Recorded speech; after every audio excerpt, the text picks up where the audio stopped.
Salut tout le monde, du coup, petite vidéo comme ça parce que je me suis dit que ça me ferait du bien de faire une petite vidéo et en même temps ça pouvait toujours être utile. Comment upgrade sa Xbox One S, donc c'est une Xbox One S, pas série S, hein, avec un lecteur DVD, simplement donc pour qu'elle fasse moins de bruit et qu'elle soit plus rapide au chargement. Pour ça il vous faut un SSD. Si jamais vous voulez vraiment installer beaucoup de jeux, je vous conseille 1 Tera, sinon vous pouvez rester sur du 500 Go. Vous aurez besoin du coup d'un ventilateur. Moi j'ai pris un Be Quiet PureWings 2 120 mm, il vous faut un adaptateur. Je vous mettrai le lien dans la description. Pour démonter la Xbox, vous aurez besoin... Alors moi j'utilise un couteau suisse parce qu'en fait j'utilise le décapsuleur de couteau suisse qui a un espèce de petit côté comme ça pour pouvoir ensuite enlever le petit capot noir. Et vous aurez besoin d'une mèche du coup Torx T10. On va commencer le démontage.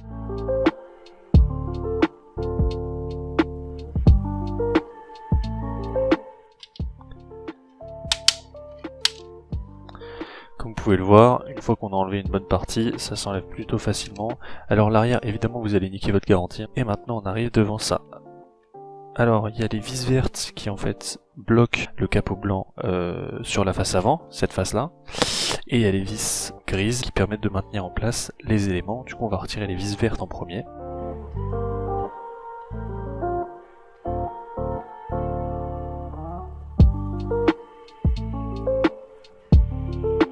Voilà, donc déjà maintenant on va pouvoir enlever le truc. Donc là vous voyez sur les côtés j'écarte un peu. Et une fois qu'on a écarté, on peut commencer à... Voilà. Et ça s'enlève assez facilement. Et on peut voir le ventilateur. Ici. Alors normalement, voilà, on peut retirer ça aussi, le capot. Et là... Alors, qu'est-ce qu'on a? On va s'occuper d'enlever tout ça.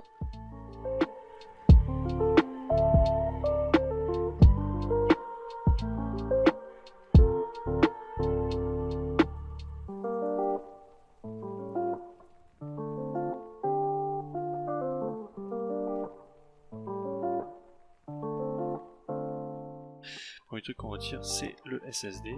Alors on ne tire pas d'un coup, puisqu'il y a deux choses qui le connectent, donc ce qui va l'alimenter en énergie et ce qui va le permettre de transmettre les informations.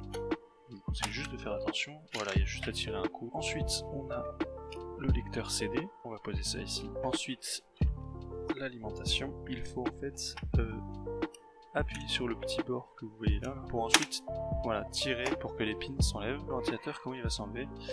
Je vais faire en sorte que vous puissiez voir. Ici, il y a des petites pales qui retiennent le ventilateur sur le radiateur. Ce qu'il va falloir faire en fait, c'est juste faire soulever un peu ça pour que ça saute. Et voilà, une fois que ça a sauté, ça fait ça. Évidemment, comme d'hab, on ne tire pas comme un bourrin, puisqu'il y a son alimentation qui est juste ici. Maintenant on a le radiateur, je vous conseille de passer un petit coup. Moi j'ai utilisé mon aspirateur. Pour le SSD, qu'est-ce que vous faites? Vous dévissez.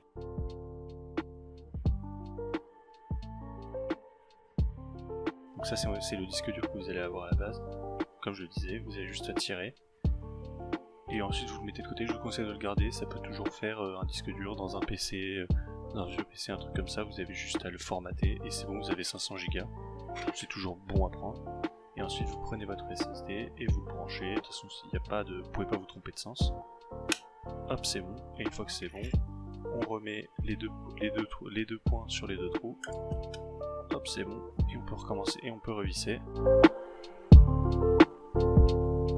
Donc maintenant qu'on a fait ça, on va pouvoir installer le ventilateur. On prend l'ancien ventilateur, on regarde dans quel sens les pales sont, on le met dans le même sens. Moi ce que je vous conseille c'est de la passer de telle manière à ce qu'il y ait le moins possible de câbles qui se baladent. On branche le câble, du coup on replace tout.